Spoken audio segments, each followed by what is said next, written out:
Hello guys, welcome to the selection classes once again. तो अब हम स्टार्ट करेंगे अपना जो मार्च के इम्पोर्टेंट क्वेश्चंस है करंट अफेयर्स के, वो हम यहाँ पे देखेंगे। तो इसका 2 वीडियोस आएगा 50 क्वेश्चंस का। तो let's start with first question. I hope आपकी स्टडीज अच्छे से चल रही होगी और आप जो है प्रॉपर कंसिस्टेंसी के साथ पढ़ाई कर रहे होंगे। तो ऐसे ही लगे रहिए। चलते हैं फर्स्ट क्वेश्चन पे। Which is the first platform to launch UPI lite payments? तो कौन सी पहली प्लेटफॉर्म है जो कि लॉन्च करेगी यूपीआई लाइट पेमेंट्स? तो पेटीएम पेमेंट्स बैंक जो है, पेटीएम लॉन्च करने वाली है यूपीआई लाइट पेमेंट्स। तो Paytm payments bank has become the first platform to launch UPI lite payments. तो ये पहली प्लेटफॉर्म हो गई है जो कि लॉन्च करेगी यूपीआई लाइट पेमेंट्स। ओके, तो एक सेकेंड।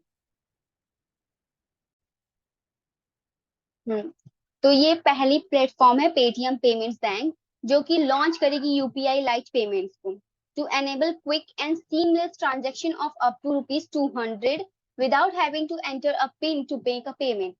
तो इसके जरिए क्या होगा कि आप बहुत जल्दी और विदाउट एनी जो है पिन डाले, जैसे कि हमें जब पेमेंट करना होता है तो हमें पिन कितनी बार डालना होता है, तो ये चीज लेट कर देती है पेमेंट करने में।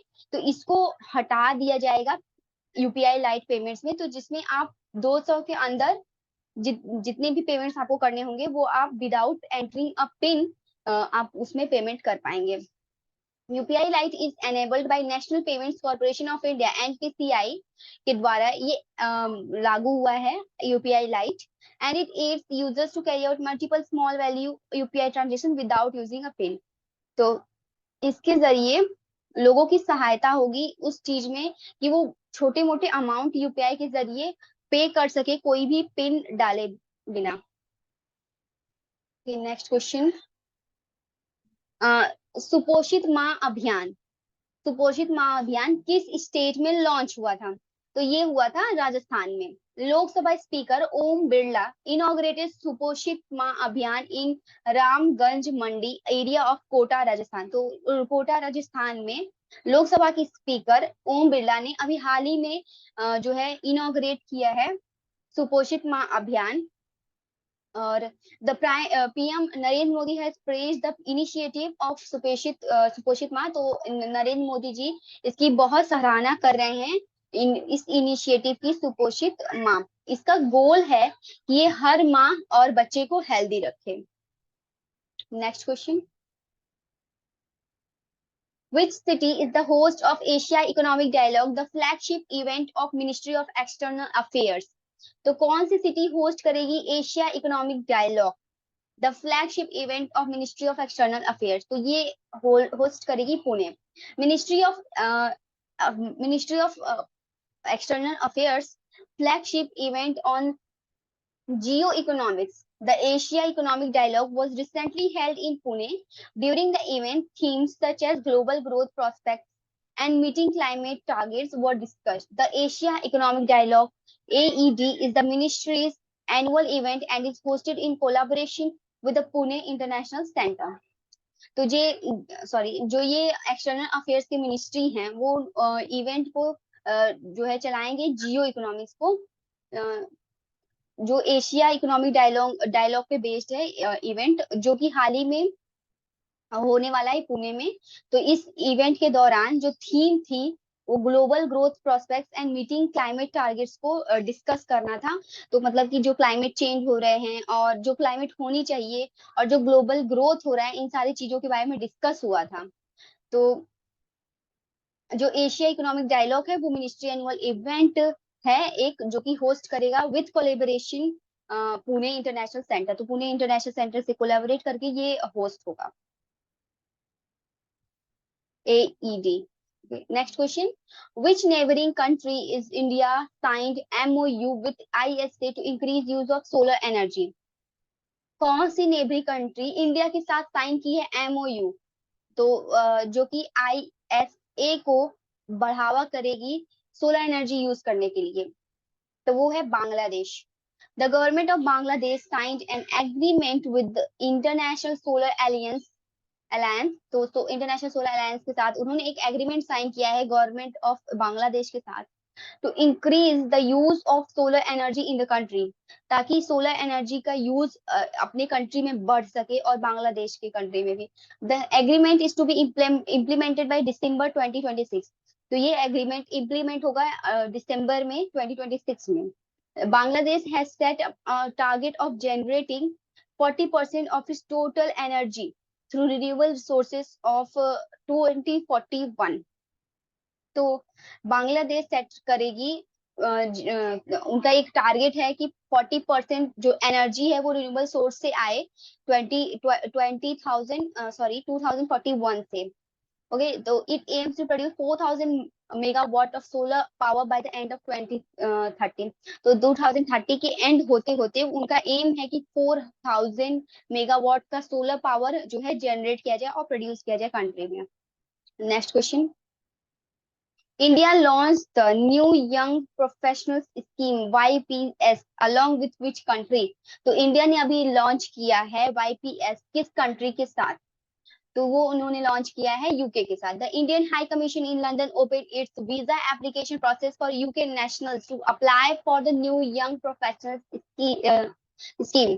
तो YPS को लॉन्च करने के लिए यूके नेशनल्स ने एक वीजा एप्लीकेशन प्रोसेस खोला है यूके नेशनल्स के लिए, जो कि खोला गया है Indian high commission in London के द्वारा। जो लंदन में इंडियन हाई कमीशन है उसके द्वारा यूके नेशनल्स के लिए एक वीजा एप्लीकेशन का प्रोसेस ओपन हुआ है YPS के लिए। Now, under the reciprocal scheme signed between India and UK at the G20 summit in Indonesia last November, India and British nationals aged between 18 and 30 can apply to live and work in either country for a period of up to 2 years। तो 2 साल तक किसी भी country में वो वहां पे रह सकते हैं और काम कर सकते हैं।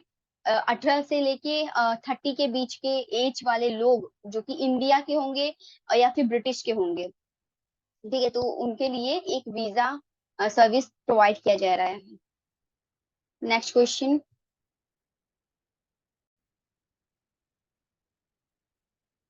The Indian railways introduced a Bharat Gaurav deluxe tourist train to showcase the heritage of which country? तो इंडियन रेलवे अभी हाल ही में इंट्रोड्यूस किया है Bharat Gaurav deluxe tourist train. तो ये एक ट्रेन है जिसमें जिन्होंने इंडियन रेलवेज ने जो है इंट्रोड्यूस किया है ताकि वो इस हेरिटेज को दिखा सके कंट्री के। तो वो गुजरात को दिखाने के लिए रिप्रेजेंट करने के लिए उन्होंने Bharat Gaurav deluxe tourist train निकाला है। The Indian railway introduced a Bharat Gaurav deluxe AC tourist train as a part of the Garvi Gujarat tour. तो ये गारवी गुजरात टूर के लिए ये ट्रेन निकाला गया है। It aims to showcase the state of Gujarat under the Ek Bharat श्रेष्ठ भारत प्रोग्राम। एक भारत श्रेष्ठ भारत प्रोग्राम के अंडर वो गुजरात के स्टेट्स को दिखाना चाह रहे हैं इस मतलब गारवी गुजरात टूर के जरिए। The tour includes visits to prominent pilgrimage and heritage sites in Gujarat. तो इस टूर में जो है विजिट करेगी पिलग्रिमेज और हेरिटेज साइट, मतलब जो पिलग्रिमेज जो पूजा पाठ जगह है, जो पुरानी पुरानी जगह है गुजरात में, वहां पे विजिट होगा इस टूर में, including the state of unity statue of unity, UNESCO recognised world heritage site, Champaner archaeological park, Somnath Dwarka, Nageshwar and Beyt Dwarka among others. तो ये सारी जगहों पे ये टूर जाएगा गर्वी गुजरात टूर के under. Next question. Which body examines and authorizes diversion of forest land for projects? तो कौन सी बॉडी देखती है, ऑथराइज करती है फॉरेस्ट लैंड डाइवर्जन को प्रोजेक्ट्स के लिए? तो वो है फॉरेस्ट एडवाइजरी कमिटी। ये देखती है और ऑथराइज करती है जो डाइवर्जन है फॉरेस्ट का लैंड, जो फॉरेस्ट लैंड का डाइवर्जन है प्रोजेक्ट्स के लिए, उसको देखती है। Forest Advisory Committee (FAC) is an expert body which examines and authorizes diversion of forest land for projects। तो वो देखती है कि कौन सा फॉरेस्ट लैंड सही है प्रोजेक्ट के लिए, कौन सा नहीं। The holistic development of Great Nicobar Island project is being criticized for its adverse impact on the island's ecology and indigenous tribes। तो ट्राइब और आइलैंड की इकोलॉजी को जो इम्पैक्ट पड़ा है, बहुत खराब इम्पैक्ट पड़ा है। वो लोग जो है इस प्रोजेक्ट को काफी क्रिटिसाइज कर रहे हैं, काफी बुरा भला कह रहे हैं, जो कि ग्रेट निकोबार आइलैंड प्रोजेक्ट था उसको। So the Environment Ministry has withheld all discussions on forest clearance for the entire project recommended by the Forest Advisory Committee. तो FEC ने जो प्रोजेक्ट पूरा जो है रिकमेंड किया था, इन्वायरमेंट मिनिस्ट्री ने उसे डिस्कशन के लिए बुलाया है ताकि फॉरेस्ट क्लियरेंस जो है हो पाए, फॉरेस्ट पूरा क्लियर हो पाए प्रोजेक्ट के लिए, जो कि FAC ने रिकमेंड किया है। Next question, which country lifted the ICC women's T20 world cup trophy in 2023? कौन सी कंट्री ने लिफ्ट किया है ICC women's T20 world cup trophy 2023 में? तो वो लिफ्ट किया है, मतलब जीता है ऑस्ट्रेलिया ने। In women's cricket, Australia lifted the ICC T20 world cup trophy for the 6th time. तो ये 6वीं बार वुमेन T20 मैच जीता है ऑस्ट्रेलिया ने। In the final match they defeated South Africa by 19 run in Cape Town. तो final match में उन्होंने south Africa को 19 run से हरा दिया केप टाउन में। Australia posted 156 for 6 in 20 overs while Beth Mooney scored an unbeaten 74 runs for Australia. तो Australia ने 156 जो है ओवर 156 रन बनाए हैं for 6 in 20 overs, while Beth Mooney scored, जो बेथ मोनिक स्कोर्ड है वो 74 रन ऑस्ट्रेलिया के लिए उन्होंने लिया। Next question, which tennis player broke the Steffi Graf's record of leading the WTA rank for 377 weeks? तो 377 वीक्स के लिए उन्होंने WTA रैंक को के रिकॉर्ड जो कि स्टेफी ग्राफ्स ने बनाया था उसे तोड़ा। किस टेनिस प्लेयर ने? तो वो है नोवाक जोकोविक। तो जोकोविक जो है उन्होंने टोमस मैकेक को हराया था दुबई चैंपियनशिप्स में, जो कि 18 मैचेस जीत रहे थे।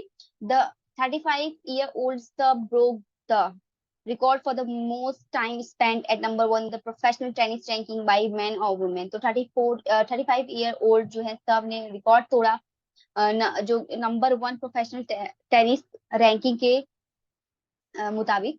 और his 378th week in the ATP top spot surpassed Steffi Graf's 377 leading the WTA। तो उन्होंने 30 जो है इतने दिन तक स्टेफी ग्राफ्स को नीचे रखा। Question number 10, Tilliardembe fossils of the world's first plant pollinators called Tilliardembe was discovered recently in which country? तो Tilliardembe fossils जो इंडिया की पहली प्लांट पॉलिनेटर्स हैं जिन्हें टिलियार्डेम्बीड्स कहा जाता है, वो किस कंट्री ने हाल ही में डिस्कवर किया है? तो ये रशिया ने डिस्कवर किया है। Okay, fossils of the oldest known insect and the world's first plant pollinators called Tilliardembids was discovered recently in Russia। तो हाल ही में रशिया में फॉसिल्स डिस्कवर हुए हैं जो कि सबसे पुराने इंसेक्ट के वजह से बने हैं, और वर्ल्ड की पहली प्लांट पॉलिनेटर्स जिन्हें टिलियार्डेम्बिड्स कहा जाता है उनके फॉसिल से जो है ये बना हुआ है। fossils Tilliardembids are earwing like insects। तो ये एक earwing like insects हैं, and the specimens found in Russia were estimated to be around 280 million years old। तो जो भी चीजें वहां पे वजूद पाए गए हैं रशिया में, उनका अनुमान लगाना है कि ये 280 मिलियन ईयर्स जो है पुराने हो सकते हैं। Predating the previously known pollen covered insects by about 120 million years ago. तो वो जो है प्रीडेटिंग मतलब उन्होंने शिकार किया था बहुत पहले जो पॉलन कवर्ड इंसेक्ट्स जाने जाते थे 120 मिलियन ईयर्स एगो, उनका उन्होंने शिकार किया था। Next question, Which city is the host of 5th Asian India Business Summit in 2023? तो किस सिटी ने 5th Asian India business summit को होस्ट किया, तो वो किया कुआला लुम्पुर में। The fifth Asian Indian business summit was held at Berjaya Times Square hotel in Kuala Lumpur this year. तो या इस होटल में ये जो है समिट हुआ था। The summit is part of Asian India year of friendship. तो ये समिट उस चीज का पार्ट था जो कि एशियन और इंडिया ईयर ऑफ फ्रेंडशिप के बेस था, मतलब एशिया और इंडिया के फ्रेंडशिप पे आधारित था। It was organized with assistance from the Indian government through the external affairs ministries, economic diplomacy division and Malaysian government international trade and industry ministry। ये organise हुआ था इंडिया के गवर्नमेंट, एक्सटर्नल अफेयर्स की ministry, economic diplomacy division, Malaysian की government, international trade and industry ministry. तो इन सब के साथ जो है इसे ऑर्गेनाइज किया गया था। Next question, which institution launch the her payment digital mission? किस इंस्टीट्यूट ने हर पेमेंट डिजिटल पेमेंट को लॉन्च किया? तो ये लॉन्च किया है आरबीआई ने। तो हर पेमेंट डिजिटल एक नया मिशन है जो लॉन्च किया गया है आरबीआई के द्वारा as part of its efforts to make every Indian end user of in digital payments. तो इसके तहत उनका मिशन ये है कि हर प्रत्येक इंडियन जो है डिजिटल पेमेंट का यूज करे। तो the initiative was launched during the Digital Payment Awareness Week and aims to reinforce the ease of convenience and convenience of digital payments while also onboarding new users। तो इस initiative का जो है मकसद, इस हर पेमेंट डिजिटल का मकसद ये है कि लोग जागरूक हों और जो है डिजिटल पेमेंट के कोई यूज करें, नए यूजर्स इसमें आए और जो यूजर्स पहले से हैं उनको थोड़ी उसमें मतलब फैसिलिटेट मिले, उनको थोड़े वहां पे ईज मतलब कि आसानी से वो कहीं भी पेमेंट कर पाए, कोई उन्हें प्रॉब्लम ना हो, और फैसिलिटेट करे और भी ज्यादा और प्रमोट करे कि वो डिजिटल पेमेंट ही करें। Next question, Dr. Manik Saha was sworn in as the Chief Minister of which Indian state in 2023? तो डॉक्टर मनिक साहा ने कहाँ शपथ ली है एज सीएम? किस स्टेट के सीएम बने हैं वो? तो वो बने हैं त्रिपुरा के। Doctor Manik Saha was sworn in as the Chief Minister of the state of Tripura for the second term। तो ये दूसरी बार वो सीएम बन रहे हैं त्रिपुरा के। The BJP won 32 seats while its ally PFT got 1 seat in the assembly polls conducted। तो BJP ने 32 सीट्स जीती है, वहीं जो है उनके अपोजिट आईपीएफटी सिर्फ एक सीट पाए हैं असेंबली पोल में। The Tripura Motha regional party headed by Pradyot Kishore Debbarma emerged as the main opposition party securing 13 seats. जो त्रिपुरा मोथा थे वो मेन अपोजिशन पार्टी के थे, उन्होंने सिर्फ 13 सीट सिक्योर किया। Next question, Salhotono Cruz made history by becoming the first woman cabinet minister of which state? तो ये क्रूज जो है इन्होंने एक इतिहास बनाया है पहली वुमेन कैबिनेट बन के, वुमेन कैबिनेट मिनिस्टर। तो ये किस स्टेट से बनी है? तो ये नागालैंड से है। Nagaland first women minister Salhoutuonuo Kruse assumes office on women's day eve. तो ये पहली मिनिस्टर हैं जो कि वुमेन्स डे के ऑफिस ईव पे रिकॉग्नाइज किया जाएंगे। और इन्होंने एक हिस्ट्री बनाई है फर्स्ट वुमेन मिनिस्टर का। The birth in the Nagaland cabinet led by Nipu Rayo came 5 days after she and Hikani Zakalu were elected as the first women MLAs of the state। तो ये नीपू रायो जो है 5 दिन बाद आई जब जो है क्रूज और हिकनी झाकलू ने जो है फर्स्ट वुमेन एमएलएस का जो है जीता था, मतलब इलेक्ट हुई थी स्टेट की। Both represent the nationalist democratic progressive party NDPP. तो ये एनडीपीपी की जो है जो वो है रिप्रेजेंट कर रही है, उसकी जो है पहले उससे रिलेटेड थी, मतलब उससे जुड़ी हुई थी। नेक्स्ट क्वेश्चन, पटाया mission which was seen in the news is associated with which state? तो जो पटाया मिशन है ये किस स्टेट से बिलोंग करते हैं? तो ये केरला से बिलोंग करता है। The state government of Kerala is planning to establish a Pattaya mission by the end of April to tackle land record issues in the state। तो जो लैंड रिकॉर्ड नहीं कर पा रहे हैं, उसमें कोई प्रॉब्लम आ रही है, इस चीज को वो देखेंगे पटाया मिशन के द्वारा। और under the leadership of MLA in each district, तो जितने भी एमएलए हैं हर डिस्ट्रिक्ट में, उनके अंडर ये लीडरशिप में काम करेगा मिशन। और ताकि उनके उनको मतलब कि एक टाइटल मिलेगा उनके कर्म के लिए हर एक इंडिविजुअल्स को। द प्रपोज पटाया mission will expedite the distribution of title deeds. तो ये जो पटाया मिशन है ये देगी, डिस्ट्रीब्यूट करेगी टाइटल डीड्स, मतलब जो भी जो करेगा उसके टाइटल देगी। Okay, next question. India hosted a commercial dialogue and CEO forum with which country. तो वो इंडिया ने किस कमर्शियल डायलॉग जो है होस्ट किया है commercial dialogue and CEO forum को, किस कंट्री के साथ? तो वो है USA. India US commercial dialogue and CEO forum was held in New Delhi. तो न्यू दिल्ली में हेल्ड हुआ था।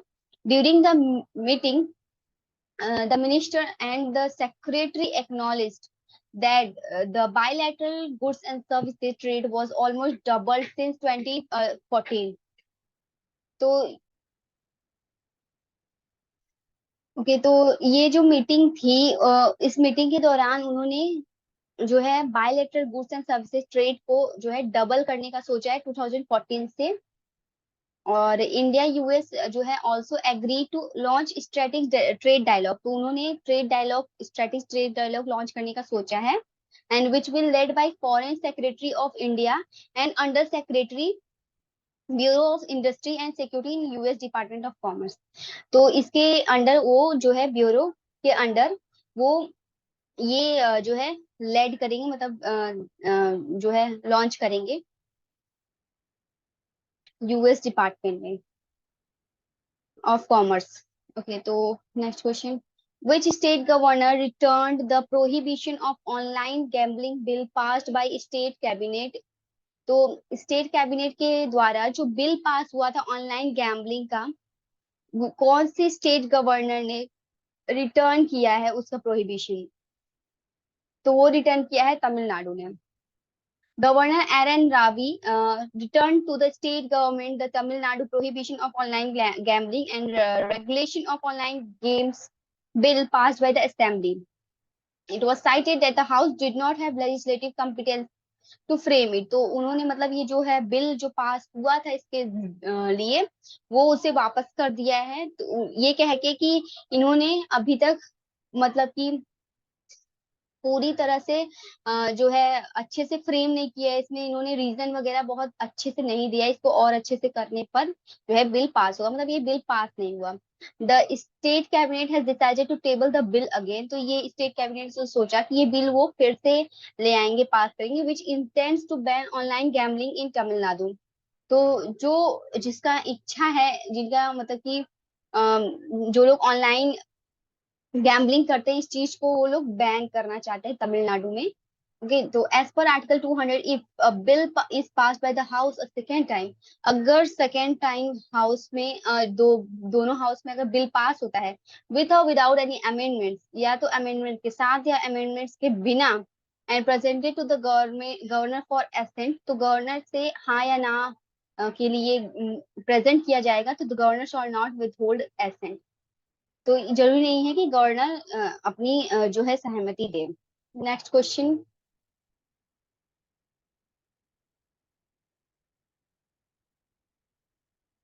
Which country hosted the third session of National Platform for Disaster Risk Reduction।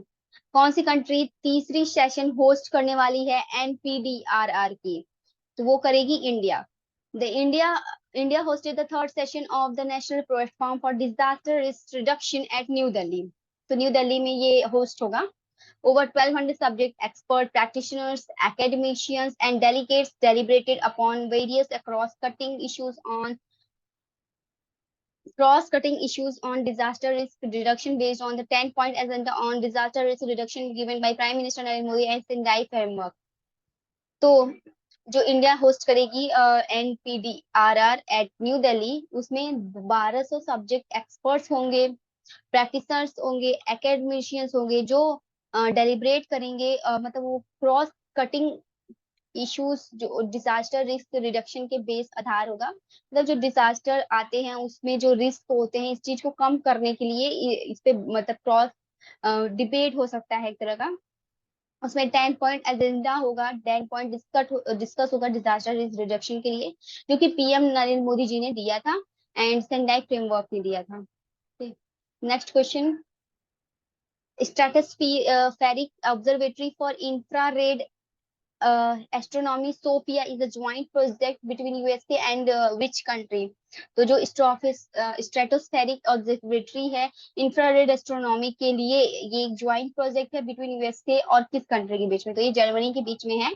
तो जो स्ट्रेटोस्फेरिक ऑब्जर्वेटरी है इंफ्रारेड एस्ट्रोनॉमी सोफिया के लिए was telescope mounted on a Boeing 747 SP aircraft that used infrared light to observe the universe.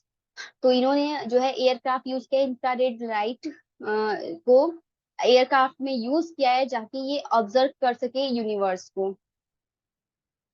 It is a joint effort between NASA and German aerospace centre. तो ये दोनों के joint effort के साथ possible हो पाया है नासा और जर्मन एरोस्पेस सेंटर के वजह से। Was cancelled in 2022। तो ये कैंसिल हो चुका था 2022 में due to its high cost and inadequate scientific output. तो इसमें बहुत ज्यादा पैसे लग रहे थे, प्लस जो भी यहाँ पे एक्सपेरिमेंट्स हो रहे थे उसमें जो साइंटिफिक चीजें हो आनी चाहिए थी, आउटपुट होना चाहिए था, वो नहीं हो रहा था, नहीं आ रहा था। For the first time, oxygen 18 was detected in Earth's mesosphere and lower thermosphere using the data collected by Great Instrument on Sophia Observatory. पहली बार ऑक्सीजन 80 जो है डिटेक्ट किया गया है, देखा गया है, पाया गया है अर्थ के मेसोस्फीयर में, जो कि लोअर और लोअर थर्मोस्फीयर में भी। तो जो भी डेटा कलेक्ट किया गया है ग्रेट इंस्ट्रूमेंट के द्वारा सोफिया ऑब्जर्वेटरी में, this is the first time that the heavy oxygen has been detected outside a laboratory. तो ये पहली बार हुआ है कि इतना ज्यादा हैवी ऑक्सीजन डिटेक्ट किया गया है लेबोरेटरी के बाहर। Next question, which state launch the मुख्यमंत्री लाडली बहना योजना? तो ये कौन सी स्टेट ने लॉन्च किया है मुख्यमंत्री लाडली बहन योजना? तो ये मध्य प्रदेश ने लॉन्च किया है। The state government of Madhya Pradesh has launch a new scheme called मुख्यमंत्री लाडली बहना योजना टू एम्पावर वुमेन फाइनेंशियली। तो औरतों को फाइनेंशियली मजबूत बनाने के लिए ये स्कीम लाया गया है। इस स्कीम के तहत जो औरतें हैं जिनकी उम्र 23 से 60 साल के बीच में है, वो अपने एनुअल फैमिली इनकम जिनकी 2.5 लाख से कम है, या फिर उनके पास 5 एकड़ जमीन कम है, जो है 5 एकड़ जमीन से कम जमीन है उनके पास, वो 1,000 महीना पैसे पाएंगी। The funds under this scheme will be distributed from June 10 this year. तो June 10 से इस साल से जो है ये स्कीम चालू हो जाएगी। इस स्कीम के लिए फंड जो है स्टार्ट हो जाएंगे डिस्ट्रीब्यूट करना। Next question, which state governor return the prohibition of online gambling bill? तो ये क्वेश्चन शायद हो चुका है कि ऑनलाइन बिल किसने रिटर्न कर दिया। ओके, तो नेक्स्ट क्वेश्चन चलते हैं।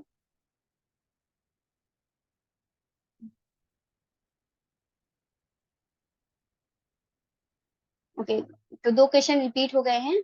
Which article enables citizens to approach the Supreme Court if they believe that their fundamental rights have been denied? कौन से आर्टिकल कहता है सिटीजन्स को कि वो सुप्रीम कोर्ट के पास जाए अगर उनकी फंडामेंटल राइट्स को जो है डिनाई किया गया है या कहीं तरह से ठेस पहुंचाया गया है, नहीं दिया गया उन्हें राइट? तो ये कहता है article 32 of Indian Constitution grants citizens to power to approach the Supreme Court to obtain justice if they believe that their fundamental rights have been denied. The Apex Court of India recently clarified that Article 32 is meant to provide remedies for the enforcement of rights and not for challenging of judgments.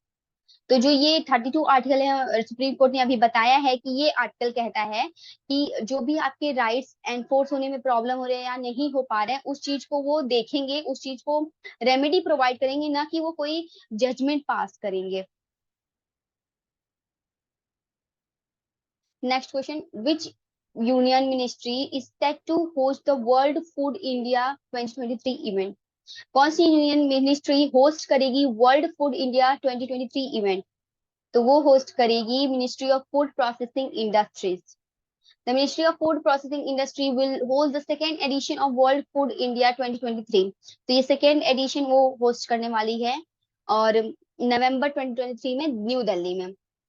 WFI, मतलब World Food India 2023 will focus on promoting India as a global food processing hub, highlighting culinary diversity and attracting investment and exploring business opportunity. Five key elements of WFI 2023 include mandates, innovation, and sustainability.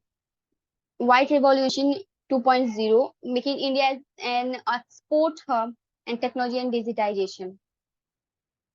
तो जो WFI है वो focus करेगी India को promote करने में, globally food processing hub बनाएगी, और कुलिनरी